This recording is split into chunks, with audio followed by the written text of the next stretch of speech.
सबसे पहले तो मैं आप सभी चैनल्स का तहे दिल से पार्टी की तरफ से धन्यवाद करता हूं और मुझे शीर्ष नेतृत्व ने अपना आशीर्वाद देकर के जननायक जनता पार्टी की तरफ से सिरसा लोकसभा क्षेत्र से टिकट देकर के सिरसा की जनता के अंदर भेजने का काम किया।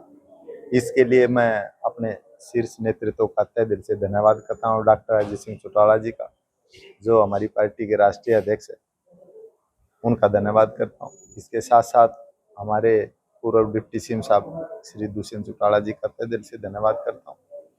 पार्टी के प्रधान महासचिव श्री दिग्विजय सिंह चौटाला जी का तहे दिल से धन्यवाद करता हूँ। बहन नैना चौटाला जी का तहे दिल से धन्यवाद करता हूँ।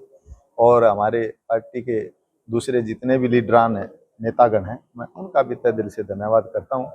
और जो टिकट दे करके मुझे भेजा, मैं सिरसा की जनता को विश्वास दिलाता हूँ कि हर वर्ग का आशीर्वाद लेकर के मैं एमपी के रूप में हिंदुस्तान की सबसे बड़ी पंचायत में जाकर के मैं अपने सिरसा के लोगों की आवाज को बुलंद करने का काम करूंगा। ग्राउंड लेवल पर जेजेपी क्या मुद्दे लेकर चल रही है? ग्राउंड पर लेकर के हमारी पार्टी प्रदेश सत्र के मुद्दे लेकर के चली हुई है, क्योंकि बहुत सी नेशनल पार्टी हैं, जो नेशनल पार्टी हैं वो नेशनल स्तर की अपनी बात करेंगे और हमारी पार्टी प्रदेश सत्र की है। तो जो भी हमारे स्टेट के डेवलपमेंट के काम होंगे तो उनको लेकर के हम लोगों के बीच में जाएंगे और उनसे प्रार्थना करेंगे। कितनी बड़ी चुनौती मानते हैं, क्योंकि मौजूदा हालात में बीजेपी ने गठबंधन जेजेपी से तोड़ दिया है जी, और कुछ जगह लोग नाराज भी नजर आ रहे हैं आपसे। जी, वो नाराज तो इसलिए नजर आ रहे हैं लोग, क्योंकि कोई भी जो सरकार होती है तो सबको खुश नहीं किया जा सकता। तो चाहे वो किसान है, चाहे वो आम आदमी है, चाहे वो युवा साथी है, चाहे और दूसरे, तो उनको सबको खुश नहीं किया जा सकता। लेकिन फिर भी हमारे नेता श्री दुष्यंत चौटाला जी ने जो भी प्रदेश सत्र की आवाज होती थी, उस आवाज को विधानसभा में, चाहे वो हमारे बेरोजगार लड़कों की आवाज को उठाने का मुद्दा हो, चाहे लेडीज का 33% देने का मामला हो, या राशन डिपो में लेडीज को आरक्षण देने का मामला हो, बैकवर्ड को 8% देने का मामला हो, तो हर तरफ से हमारे नेता ने आवाज को विधानसभा में उठाने का काम किया। कांग्रेस और बीजेपी के सामने जेजेपी कितना स्टैंड करती है लोकसभा चुनाव के मद्देनजर रखते हुए? ये तो देखो, जिस पार्टी से भी आप लोग बात करेंगे पत्रकार साथी, तो कोई भी अपने आप को किसी भी पार्टी का कैंडिडेट है, वो ये नहीं कहेगा कि मैं कमजोर हूँ। हर एक कैंडिडेट ये कहेगा कि मैं जीतूंगा, लेकिन वो तो समय बताएगा, क्योंकि जिसको जनता का आशीर्वाद मिलेगा वो हिंदुस्तान की सबसे बड़ी पंचायत में जाएगा।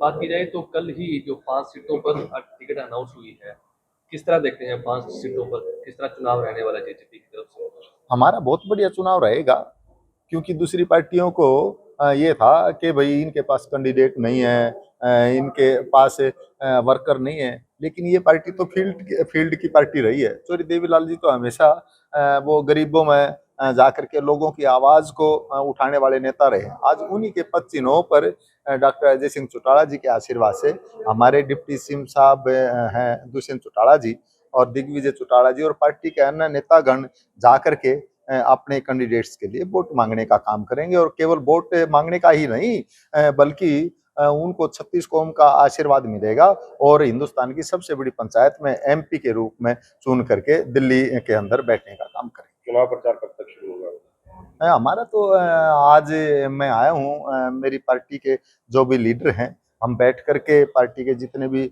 हमारे सीनियर साथी हैं, तो बैठ करके हम उसमें अपनी जो भी कार्य प्रणाली है हल्का-वाइज अपने प्रोग्राम बनाएंगे और प्रोग्राम बना करके हम बहुत जल्दी ही लोगों के अंदर जाने का काम करेंगे। चाबी आपके हाथ में आ गई है, लोकसभा का ताला खुल पाएंगे? बिल्कुल, बिल्कुल। पहले भी इस बात की आवाज़ वो हमने उठाने का काम किया।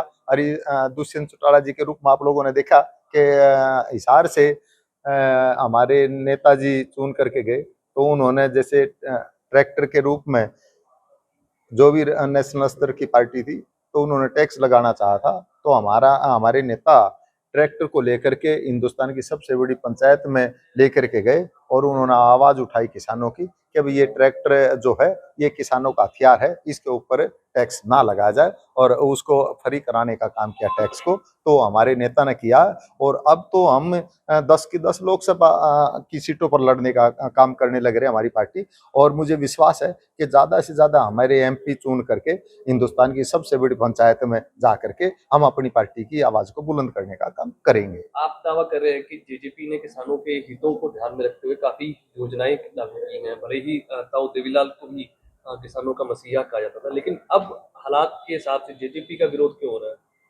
वो देखो, मैंने पहले भी बताया आपको, क्योंकि जो प्रेजेंट सरकार होती है तो उसमें सभी को खुश नहीं किया जा सकता, और बहुत से ऐसे मुद्दे रहे हैं कि किसानों के पूर्ण रूप से वो नहीं पूरे हो पाए, लेकिन फिर भी हमारे नेता ने उनको पूरा करने का काम किया है। और जो अधूरे हैं फिर हम किसानों को विश्वास दिलाते हैं कि आने वाले समय में हम उनके मुद्दों को, जो भी उनकी आवाज़ है उसको बुलंद करने का काम, उनके कामों को आगे बढ़ाने का काम करेंगे। बीजेपी के साथ से आज नुकसान हो रहा है आपको?